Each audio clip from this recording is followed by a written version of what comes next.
Ma'am আসসালামু আলাইকুম।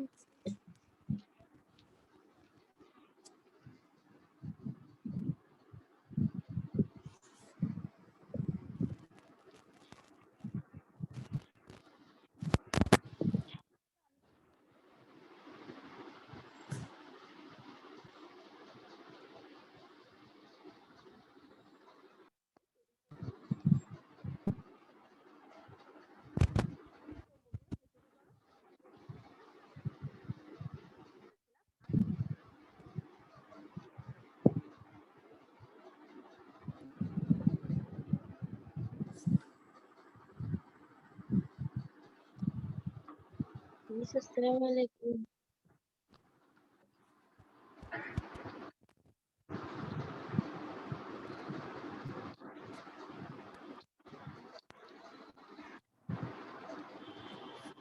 শুনতে পাচ্ছ তোমরা?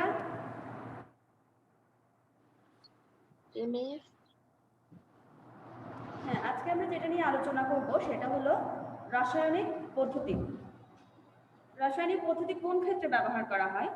যে সকল ক্ষেত্রে কোনো একটা পদার্থ বা আকরিক যে কোনো একটির সাথে বিক্রিয়া করে, মানে এক্ষেত্রে আকরিক এবং অপদ্রব্য দুটার সাথে বিক্রিয়া করবে না, যে কোনো একটির সাথে বিক্রিয়া করে, সেক্ষেত্রে খনিজমল অপসারণ করার জন্য যে পদ্ধতিটা ব্যবহার করা হয় সেটাকে বলা হয় রাসায়নিক পদ্ধতি। তোমরা কি আমার সাউন্ড শুনতে পাচ্ছ?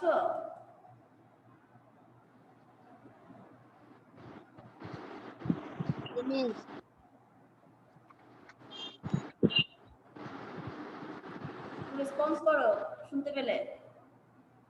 জিমেশ শুনতে পাচ্ছি।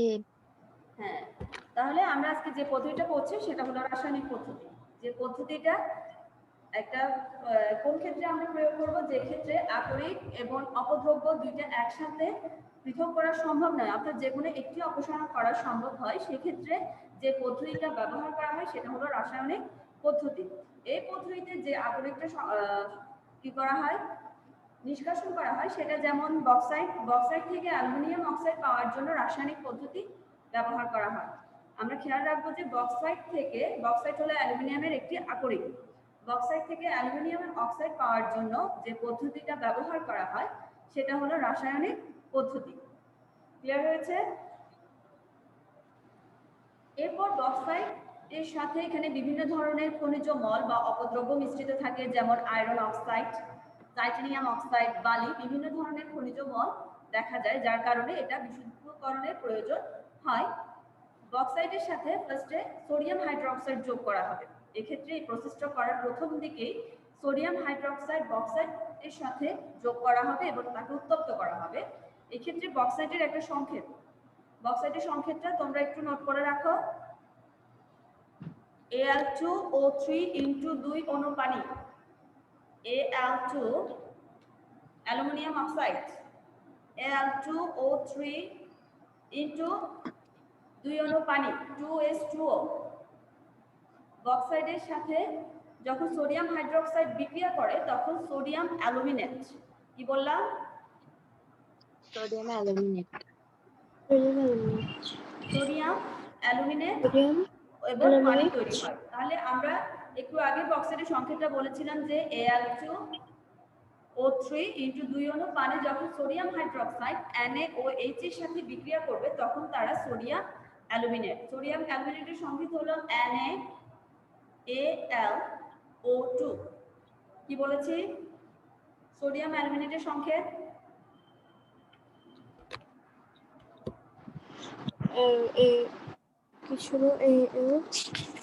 NaAlO2। এটা হলো সোডিয়াম অ্যালুমিনেট এবং তার সাথে উৎপন্ন হবে পানি। তার সাথে কি উৎপন্ন হবে? পানি উৎপন্ন হবে। তাহলে আমরা রিঅ্যাকশনটা লিখতে পারবো।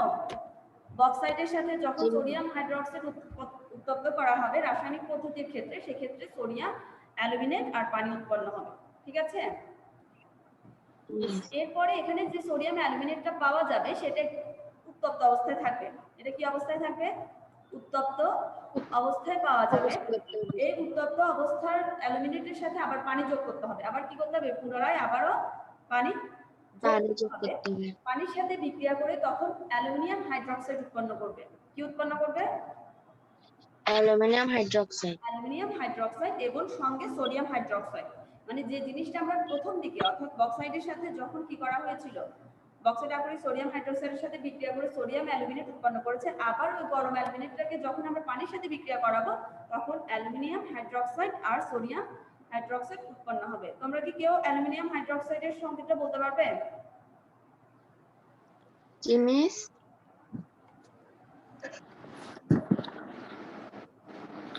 অ্যালুমিনিয়াম হাইড্রোক্সাইডের সংকেত হ্যাঁ বলো। AlOH3। AlOH3, কারণ অ্যালুমিনিয়ামের কণিকত 3, যার কারণে OH এর পরে কি হয়েছে একটা হোল 3 দেওয়া হয়েছে। AlOH3 aluminium hydroxide plus sodium hydroxide এখানে উৎপন্ন হবে। এখন এই যে অ্যালুমিনিয়াম হাইড্রোক্সাইডটা পাওয়া গেল, এটাকে পৃথক করে একে আবারও 1100 ডিগ্রি সেলসিয়াস তাপমাত্রায় উত্তপ্ত করা হবে। কত ডিগ্রি সেলসিয়াস?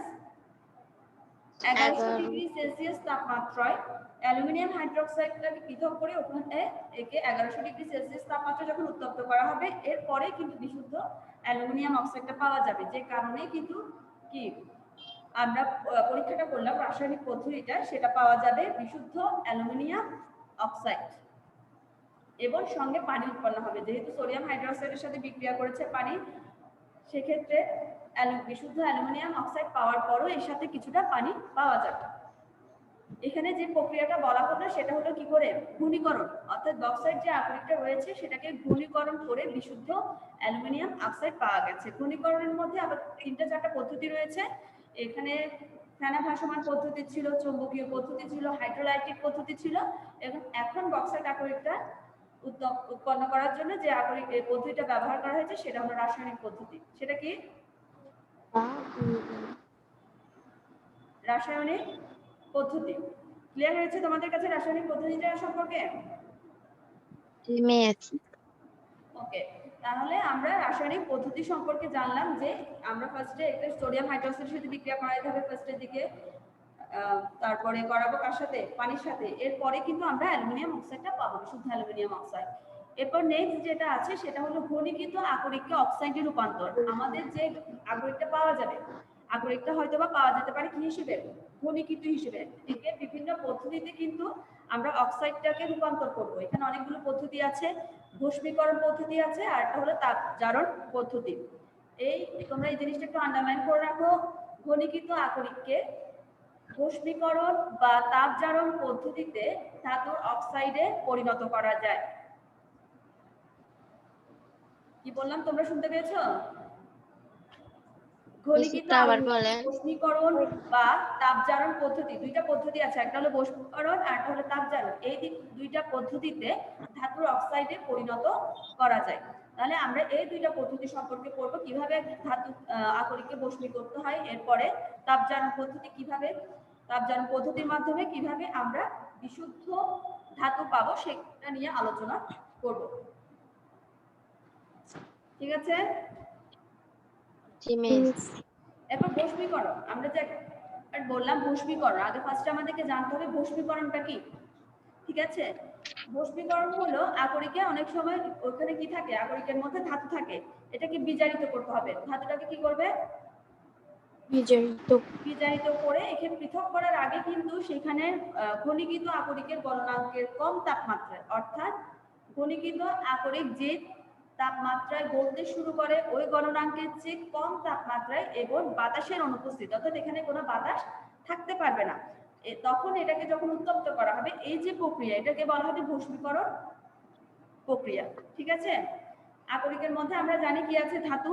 ধাতুটাকে বিজারিত করে পৃথক করার আগে, অর্থাৎ আমরা এখানে বিজারিত করব, এটাকে এক্ষেত্রে বিজারণের প্রয়োজন আছে, সেক্ষেত্রে পৃথক করার আগে কিন্তু এর যে গলনাঙ্ক থাকবে আকরিকটার, এটা কম তাপমাত্রায় বাতাসের অনুপস্থিতিতে উত্তপ্ত করতে হবে। তাহলে এই প্রক্রিয়াটাকে বলা হবে ভস্মীকরণ প্রক্রিয়া। ভস্মীকরণের ফলে আমরা কোন কোন ধাতুর বা ধাতব অক্সাইডের আমরা কি করতে পারি, বিশুদ্ধকরণ করতে পারি, সেটা সম্পর্কে একটু জানবো। যে ভস্মীকরণের ফলে আকরিক থেকে কি কি পাওয়া যাবে? আকরিকের সাথে ওখানে পানি সহ কার্বনেট, বাইকার্বনেট, হাইড্রোক্সাইড জাতীয় কিছু অপদ্রব্য কার্বন ডাই অক্সাইড বা পানি হিসেবে দ্রবীভূত হবে। ভস্মীকরণের ফলে আকরিক থেকে কি কি দ্রবীভূত হতে পারে? ওখানে যদি কোনো কার্বনেট থাকে, হাইড্রোক্সাইড থাকে, বাইকার্বনেট জাতীয় কোনো যদি অপদ্রব্য থেকে থাকে, সেটা কার্বন ডাই অক্সাইড বা পানি হিসেবে, মানে কি হিসেবে এখান থেকে অপসারিত হবে? আমি কি বললাম, কি হিসেবে অপসারিত হবে? না ম্যাডাম। তানভীর, আমাকে শুনতে পাচ্ছ? Yes madam. সাউন্ডগুলো আমি আজকে কম পাচ্ছি। হ্যাঁ ম্যাডাম, পাচ্ছি শুনতে। হ্যাঁ, তাহলে আমরা করছি আকরিকের বাষ্পীকরণ, অর্থাৎ ঘনীভূত আকরিকের অক্সাইডের রূপান্তরের ওখানে কিছু প্রসেস রয়েছে। এখানের মধ্যে একটা হলো আকরিকের বাষ্পীকরণ। বাষ্পীকরণ কি বললাম, যে কোনো একটা আকরিক থেকে ধাতুকে যখন বিজারিত করতে হবে, এর আগে কিন্তু ওই আকরিককে গলনাঙ্কের কম তাপমাত্রায় যখন বাতাসের অনুপস্থিতিতে উত্তপ্ত করা হবে, এটাকে বাষ্পীকরণ বলবে। বাষ্পীকরণের সময় ওখান থেকে কিছু দ্রব্য অপসারিত হবে, সেটা হলো কার্বনেট, হাইড্রোক্সাইড, বাইকার্বনেট। এখানে সেগুলো অপসারিত হবে কিসের মাধ্যমে? কার্বন ডাই অক্সাইড এবং পানি হিসেবে সেখান থেকে দ্রবীভূত হবে। যদিও এগুলো দ্রবীভূত হতে না পারে বা দূরীভূত হতে না পারে, সেক্ষেত্রে এটা পরবর্তীতে যদি এটা দূর করতে যায়, এটা খুবই কষ্টসাধ্য হয়ে পড়ে। ঠিক আছে, তাহলে আমরা এই পদ্ধতিতে কোন কোন অক্সাইড আকরিকের বিশুদ্ধকরণ করতে পারবো? যেমন দেখো, এখানে আয়রনের একটা কি দেওয়া হয়েছে আকরিক, যেমন Fe2O3 ইনটু 3 অণু পানি। দেখতে পেয়েছো তোমরা? এটা কোন অধ্যায়? হ্যাঁ, Fe2O3 ইনটু 3 অণু পানি একটা আয়রনের একটা আকরিক। এটাকে যখন উত্তপ্ত করা হবে, সেক্ষেত্রে কি পাওয়া যাবে? Iron oxide. ম্যাডাম এটা কোন অধ্যায়? ইনটু এখানে পানি, অপদ্রব্যটা এখানে পানি হিসেবে দ্রবীভূত হবে বা দূরীভূত হবে। ঠিক আছে, জি মিস। এরপরে আরো একটা, যেমন জিঙ্ক, ক্যালসিয়াম কার্বনেট, এগুলো কিন্তু আমরা আকরিকের বাষ্পীকরণের সাহায্যে এগুলোকে কি করতে পারি? এখানের অপদ্রব্যগুলো দূর করে আমরা ধাতুটা পেতে পারি আকরিক থেকে। যেমন এখানে জিঙ্ক কার্বনেটকে যখন উত্তপ্ত করা হবে, সেক্ষেত্রে কি কি পাওয়া যাবে? Zinc oxide plus carbon die oxide. কি বললাম? Zinc oxide plus carbon die oxide. হ্যাঁ, zinc oxide, carbon die oxide. Same ভাবে যখন ক্যালসিয়াম কার্বনেটকে উত্তপ্ত করা হবে, সেক্ষেত্রে আমরা ক্যালসিয়াম অক্সাইড আর কার্বন ডাই অক্সাইড পাবো। খেয়াল রাখবে, এখানে যে পানি বা কার্বন ডাই অক্সাইড গুলো পাওয়া যাচ্ছে, সেগুলো কিন্তু এখানে কি হিসেবে? অপদ্রব্য জাতীয় যা কিছু থাকবে, তা পানি এবং কার্বন ডাই অক্সাইড হিসেবে এখান থেকে কি হয়ে যাবে? দূরীভূত হয়ে যাবে এবং বিশুদ্ধ আমরা জিঙ্ক অক্সাইড, ক্যালসিয়াম অক্সাইড, যেহেতু এই পদ্ধতিটা হলো ঘনীভূত আকরিক থেকে আমরা অক্সাইড পাচ্ছি। ঠিক আছে, আমরা ঘনীভূত আকরিক থেকে অক্সাইড পাচ্ছি। সেক্ষেত্রে আমাদের যে যেটা করা হয়েছে পরীক্ষায়, সেটা আমরা ফলাফলটা পেয়ে যাব যে জিঙ্ক অক্সাইড এবং ক্যালসিয়াম অক্সাইড এখান থেকে উৎপন্ন হবে। ঠিক আছে, তাহলে আমরা বাষ্পীকরণ পদ্ধতিটা বুঝতে পেরেছি সবাই? ইয়েস। ওকে, এরপরে আবার যে আরেকটা পদ্ধতির কথা বলেছিলাম, ও যে বাষ্পীকরণ, আরেকটা হলো তাপজারণ। তাপজারণ বলতে এখানে কি বোঝাচ্ছে? এখানে অবশ্যই তাপের জারণ সম্পন্ন হবে, অর্থাৎ সালফাইড, সাধারণত সালফাইড আকরিককেই তাপজারণ করা হয়। এটা একটু তোমরা নোট করে রাখো। সাধারণত যে সালফাইড আকরিকগুলো রয়েছে, সালফাইড জাতীয় যে আকরিকগুলো, সেটা আমরা তাপজারণ পদ্ধতিতে কি করব?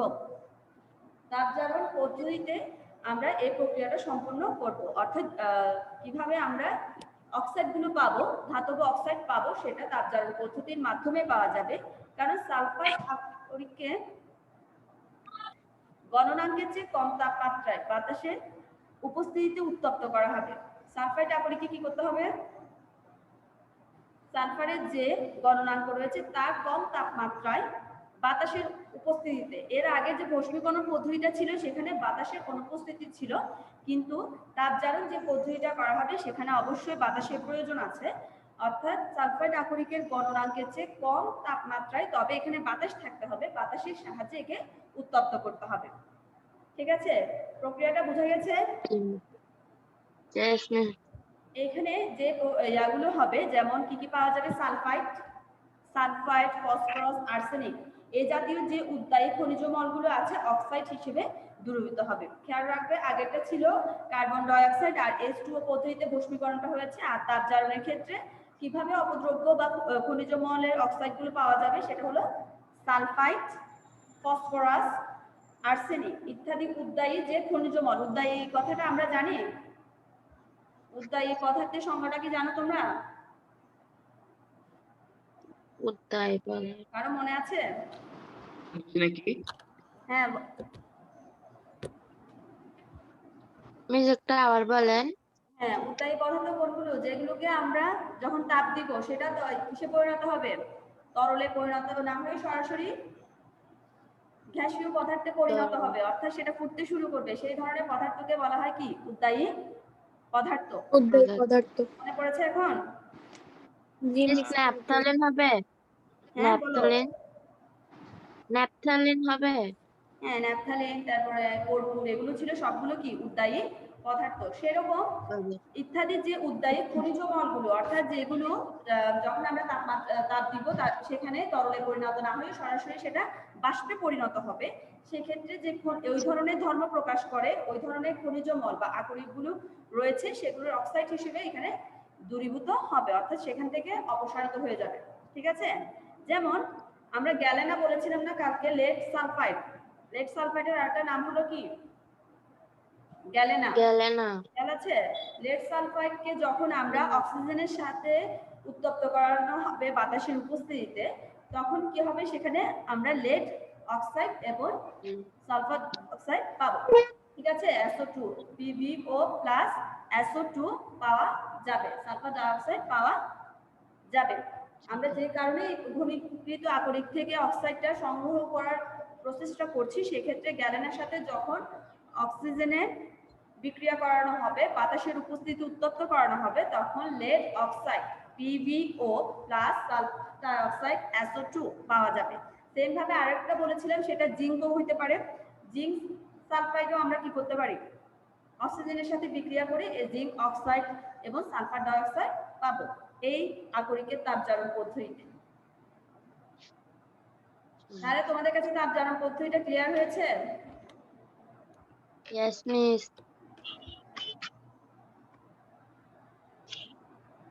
বুঝতে পেরেছো তোমরা? মিস সালফাইড আকরিককে আমরা কিভাবে তাপজারণ করব দেখি, বলো। আমি যে কথাটা বললাম আকরিকের তাপজারণ, এটা কিভাবে করার কথা বলা হয়েছে?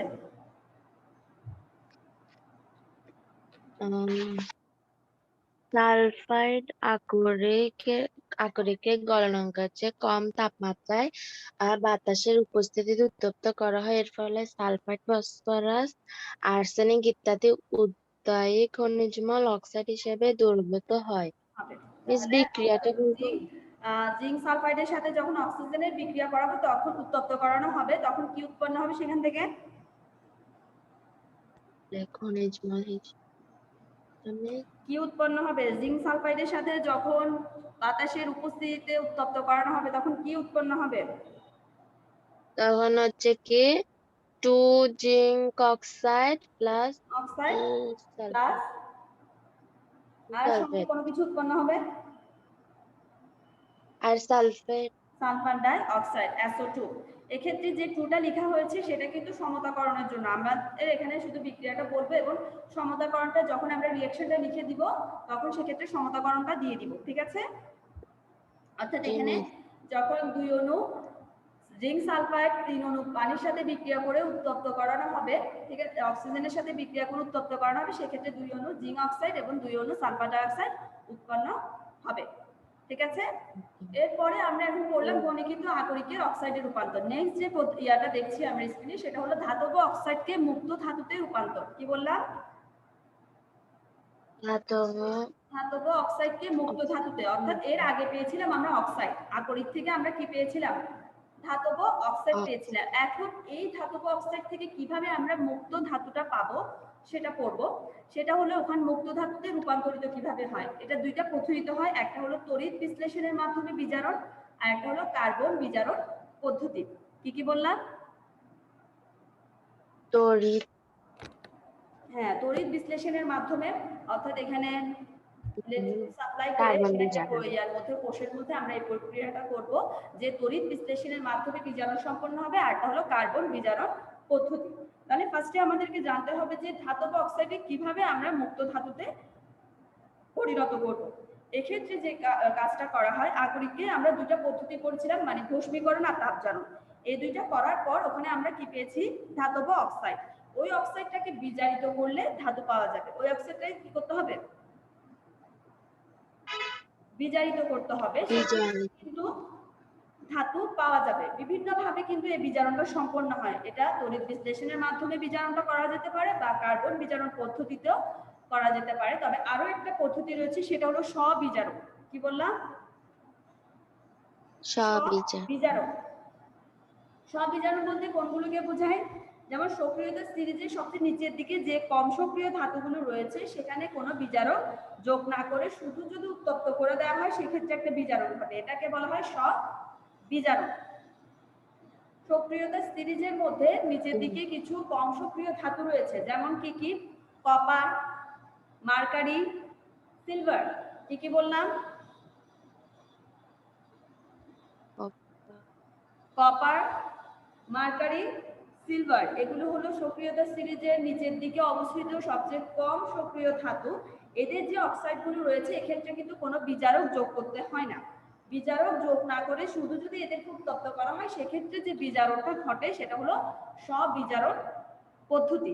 তাহলে ধাতব অক্সাইডকে মুক্ত ধাতুতে রূপান্তরিত করতে তিন ধরনের বিজারণ সম্পন্ন হয়। একটা হলো তড়িৎ বিশ্লেষণের মাধ্যমে বিজারণ, আর একটা কার্বন বিজারণ পদ্ধতি, আর একটা হলো স্ববিজারণ। ঠিক আছে? জি মিস। এরপরে আমরা ধাতব অক্সাইডের রূপান্তরের ক্ষেত্রে মুক্ত ধাতুতে যখন রূপান্তর করব সেক্ষেত্রে কোন পদ্ধতিতে অ্যাপ্লাই করতে হবে সেটা একটু জানবো।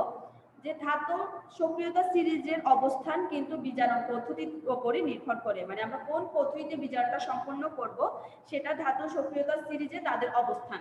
এটা সম্পর্কে একটা গুরুত্বপূর্ণ একটা কথা যাচ্ছি, মানে কোন ধাতুগুলো কোন পদ্ধতিতে আমরা কি করব? বিজারণ পদ্ধতিতে করব, কোন পদ্ধতি অ্যাপ্লাই করে বিজারণটা সম্পন্ন হবে সেটা জানবো। ঠিক আছে?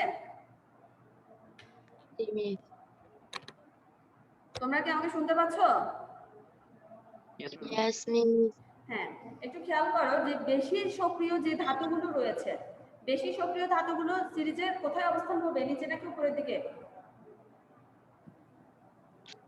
বেশি হচ্ছে কি বেশি উপরের সক্রিয় যে দিকে। ধাতুগুলো রয়েছে তাদের অবস্থান খেয়াল করবা সক্রিয়তা সিরিজে সবার উপরের দিকে হবে। অর্থাৎ আমরা পর্যায় সারণীর যে চার্টটা রয়েছে সেখানে আমরা potassium, sodium, calcium, magnesium, aluminium এদের অবস্থান কোথায় দেখতে পারি? কিছুটা উপরে দেখতে পারি না?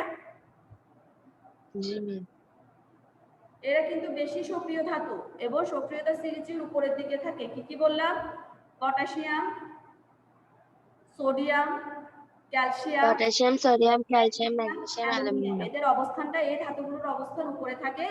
এই যে তাদের যে অবস্থান বেশি সক্রিয় বলে এদেরকে কোন পদ্ধতিতে করা হবে? তড়িৎ বিশ্লেষণের মাধ্যমে। এটা একটু নোট করে রাখো, তড়িৎ বিশ্লেষণের মাধ্যমে এদের বিজারণ সম্পূর্ণ হবে। কাদের কাদের কাদের বললাম? ক্যালসিয়াম, ম্যাগনেসিয়াম, অ্যালুমিনিয়াম, সোডিয়াম, এদের যে জারণ পদ্ধতিটা হবে, যে পদ্ধতিতে আমরা এদেরকে বিশ্লেষণ করব সেটা হলো তড়িৎ বিশ্লেষণের মাধ্যমে আমরা এই বিজারণটা সম্পন্ন করব। এরপরে মধ্যক, যে কোনো জিনিসের একটা কি থাকে? বেশি পয়েন্ট থাকে, কম পয়েন্ট থাকে বা মাঝামাঝি ধরনের কিছু পয়েন্ট থাকে। সেক্ষেত্রে ধাতু সমূহেরও একটা বেশি সক্রিয় রয়েছে, আবার ওর চেয়ে একটু কম, অর্থাৎ মধ্যম। মাঝখানের যে সক্রিয় ধাতুগুলো রয়েছে মধ্যম মানের ধাতুগুলো, যেমন কি কি? Zinc, lead, iron. কি কি বললাম? Zinc, lead, iron. এই যে মধ্যম মানের যে সক্রিয় ধাতুগুলো রয়েছে এদের অবস্থান কিন্তু সিরিজের মাঝামাঝি জায়গায়। এই ধাতুগুলো যে সম্পন্ন হবে আমরা কোন পদ্ধতিতে করবো সেটা হলো কার্বন বিজারণ পদ্ধতি। আমি কিন্তু এগুলো তোমাদের থেকে আবার পরে জিজ্ঞেস করব যে মধ্যম মানের যে সক্রিয় ধাতুগুলো রয়েছে আমরা কোন পদ্ধতিতে আমরা ধাতুগুলো পাবো, কোন পদ্ধতি অ্যাপ্লাই করে পাওয়া যাবে সেগুলো? কার্বন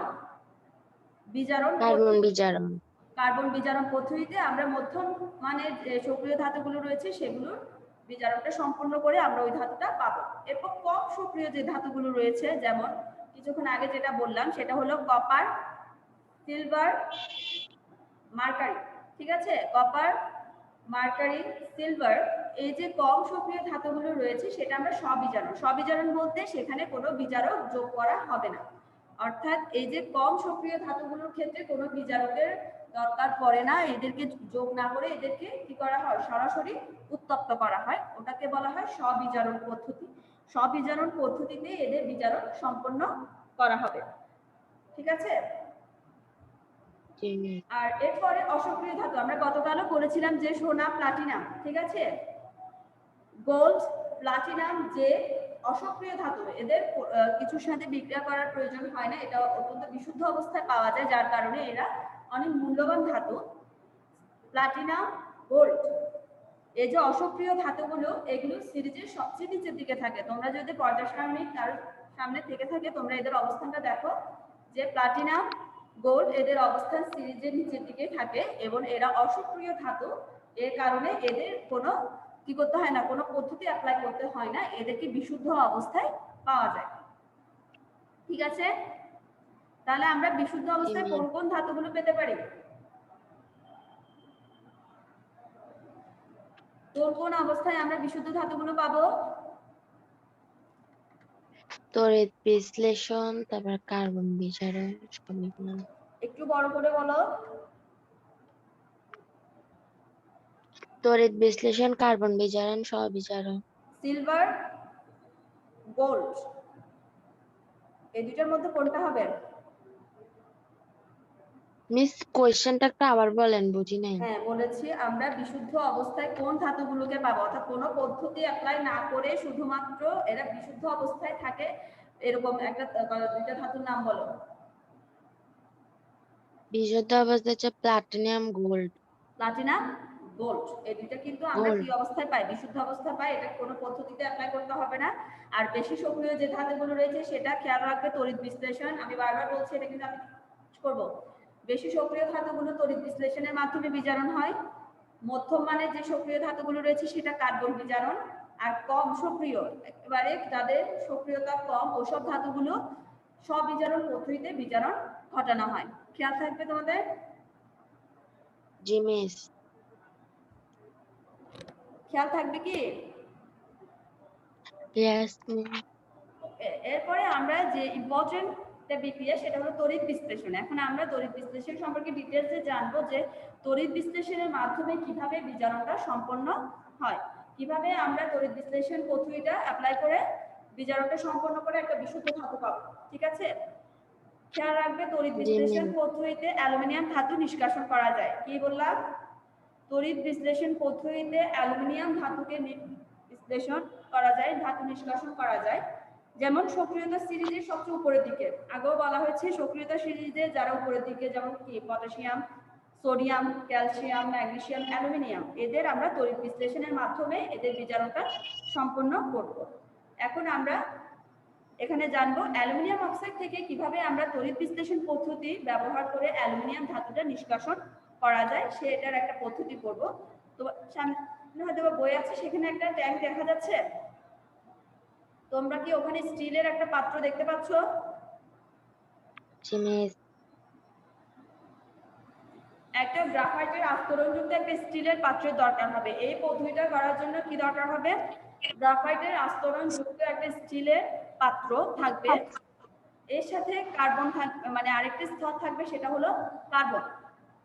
কার্বন এক্ষেত্রে স্টিলের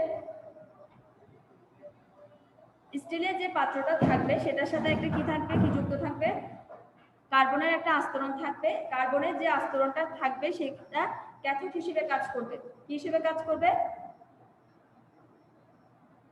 ক্যাথোড হিসেবে কাজ করবে। এবং উপরের দিকে একটা কার্বনের আরো একটা দুই হাত যুক্ত একটা যন্ত্রের মতো দেখা যাচ্ছে, চুম্বকের মতো, সেই ক্ষেত্রে এটা হবে কার্বন অ্যানোড। ঠিক আছে?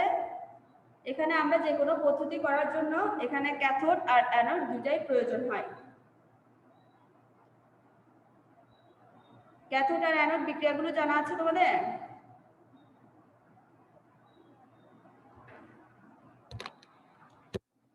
বলো। তাহলে আমরা যে পদ্ধতিটা ব্যবহার করছি সেটা হলো তড়িৎ বিশ্লেষণের মাধ্যমে বিজারণ। ঠিক আছে? তড়িৎ বিশ্লেষণ পদ্ধতিতে বিজারণের জন্য একটা স্টিলের পাত্র লাগবে। স্টিলের পাত্রের সাথে গ্রাফাইটের আস্তরণযুক্ত একটা স্টিলের পাত্র, তার সাথে কিন্তু আরো একটা স্তরণ থাকবে, সেটা হলো কার্বনের, যেটা ক্যাথোড হিসেবে কাজ করবে। ঠিক আছে, এর উপরের দিকে আরো একটি কার্বনের দণ্ড থাকবে, 2 হাত যুক্ত একটা দণ্ড থাকবে, সেটা অ্যানোড হিসেবে কাজ করবে। এই পদ্ধতি এবং একে তড়িৎ বর্তনীতে যুক্ত করা হবে। এই পদ্ধতিটা করার জন্য অবশ্যই কি দরকার আছে? তড়িৎ বিশ্লেষণ যেহেতু বলেছি, সেক্ষেত্রে তড়িৎ সাপ্লাই করতে হবে এক্ষেত্রে। এর ফলে কিন্তু এই প্রক্রিয়াটা সম্পন্ন হবে। তোমরা কি আমাকে শুনতে পাচ্ছ?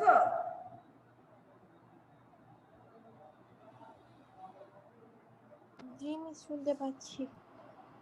আমাকে শুনতে পাচ্ছ তোমরা? জি মিস শুনতে পাচ্ছি।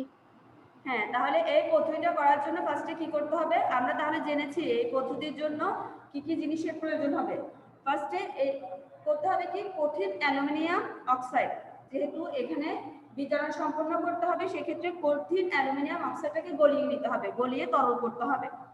আমরা আগে পড়েছিলাম যে কঠিন জিনিসগুলো আছে এটাকে চূর্ণ বিচূর্ণ করার কথা বলা হয়েছে আগের প্রসেসগুলোতে, কিন্তু তড়িৎ বিশ্লেষণের সাহায্যে যখন বিজারণ করতে হবে তখন কঠিন অ্যালুমিনিয়াম অক্সাইডকে গলিয়ে তরল করতে হবে। সেক্ষেত্রে কত ডিগ্রি সেলসিয়াস সেটাই বলতে পারে। অ্যালুমিনিয়াম অক্সাইড খেয়াল রাখবে কত, 2050 ডিগ্রি সেলসিয়াস তাপমাত্রায় গলে যায়। কত বললাম? অ্যালুমিনিয়াম অক্সাইড কত ডিগ্রি সেলসিয়াসে গলে যায়? 2050 ডিগ্রি সেলসিয়াস তাপমাত্রায় গলে যায়। এত বেশি তাপমাত্রা ব্যবহার করা কিন্তু অত্যন্ত কঠিন কাজ। 2050 কিন্তু এখানে অনেকটা সহজ না। এই তাপমাত্রাটা তৈরি করা কিন্তু অত্যন্ত কঠিন। এত ডিগ্রি সেলসিয়াস তাপমাত্রা উত্তপ্ত করা কঠিন হয় বিধায় এটার সাথে একটা জিনিস অ্যাড করে কিন্তু এই গলনটা সম্পন্ন করা হয়, সেটা হলো ক্রায়োলাইট। অ্যালুমিনিয়াম অক্সাইডের সাথে কি যুক্ত করলে সেটা কম তাপমাত্রায় গলবে, সেটা হলো ক্রায়োলাইট। আমরা কি বললাম? কঠিন অ্যালুমিনিয়াম অক্সাইডকে গলানোর জন্য অনেক বেশি তাপমাত্রার প্রয়োজন হয়। ওই তাপমাত্রাটা পৌঁছানো অনেক কষ্টসাধ্য হয়ে পড়ে, যার কারণে এখানে ক্রায়োলাইট নামক একটা কি ব্যবহার করা হয়, উপাদান ব্যবহার করা হয়, যেটার সংকেত হলো Na3Al_F6। ক্রায়োলাইটের সংকেত কি? Na3Al_F6 ক্রায়োলাইটে যোগ করা হয়। সেক্ষেত্রে অ্যালুমিনিয়াম অক্সাইডকে খুব কম তাপমাত্রায় গলানো সম্ভব হয়, যেখানে তার তাপমাত্রা ছিল 2050। সেক্ষেত্রে ক্রায়োলাইট যখন যোগ করা হবে সেক্ষেত্রে 800 থেকে 1000 ডিগ্রি সেলসিয়াস তাপমাত্রায় কিন্তু গলনটা সম্পন্ন করা সম্ভব। কি বলেছি শুনতে পেরেছো তোমরা?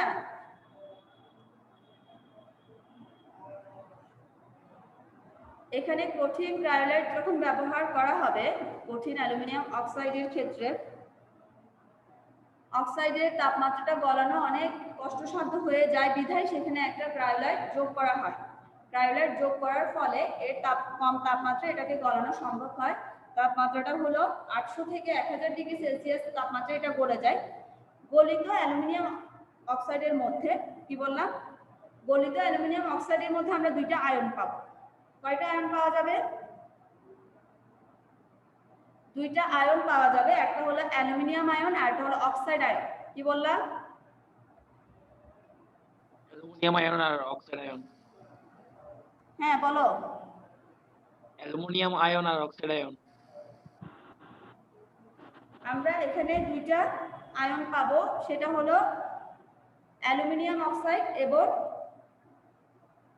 কি, অ্যালুমিনিয়াম পাবো এবং অক্সাইড পাবো। ঠিক আছে,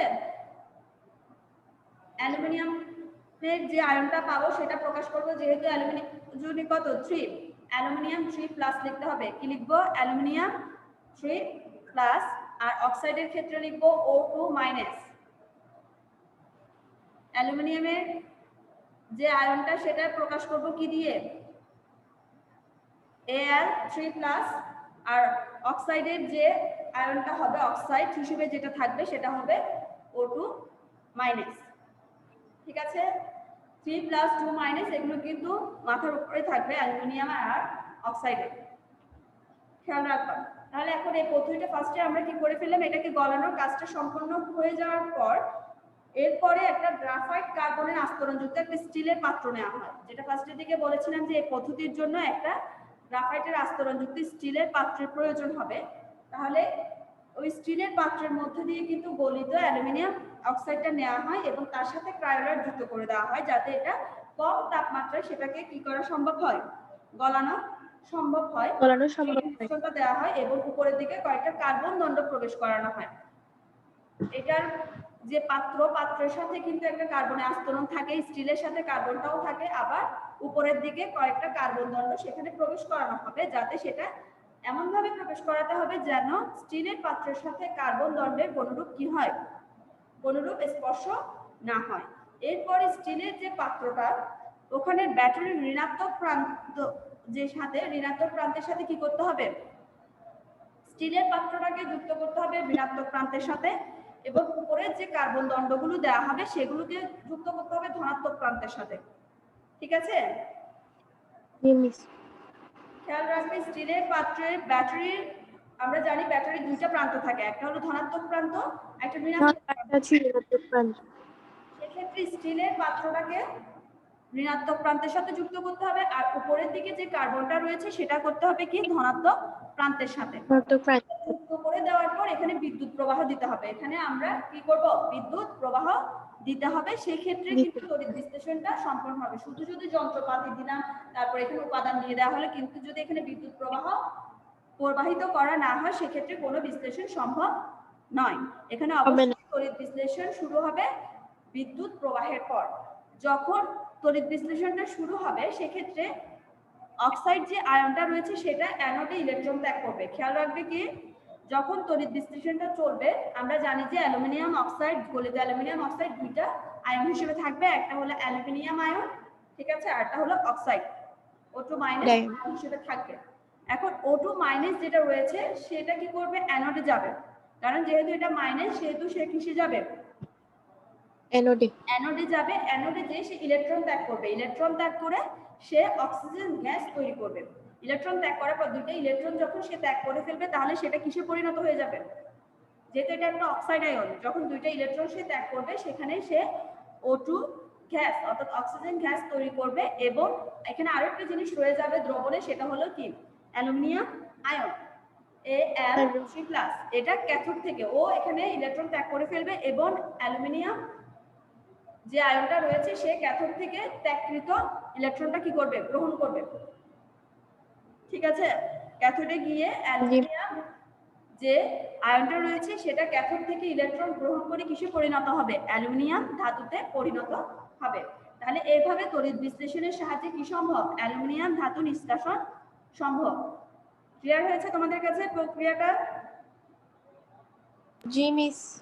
ওকে, তাহলে আমরা এভাবে কিন্তু তড়িৎ বিশ্লেষণের সাহায্যে আরো অনেক ধাতুর বিশ্লেষণ করতে পারবো। কি কি, একটা তো আমরা পড়লাম আজকে অ্যালুমিনিয়াম, এরপর চাইলে পটাশিয়াম, সোডিয়াম, ক্যালসিয়াম, ম্যাগনেসিয়াম, যে অধিক সক্রিয় যে ধাতুগুলো রয়েছে সেগুলো তড়িৎ বিশ্লেষণের মাধ্যমে বিজারণ সম্ভব। ঠিক আছে, তাহলে আজকে আমাদের ক্লাস এতটুকুতে সমাপ্ত করলাম, অনেক শেষ। ওকে, তাহলে পরবর্তীতে আমরা কার্বন বিজারণ, ধাতু বিশুদ্ধকরণ এই পদ্ধতিগুলো নিয়ে আলোচনা করব। ঠিক আছে, ওকে, তাহলে সকলে ভালো থেকো। এখানে সমাপ্ত করলাম।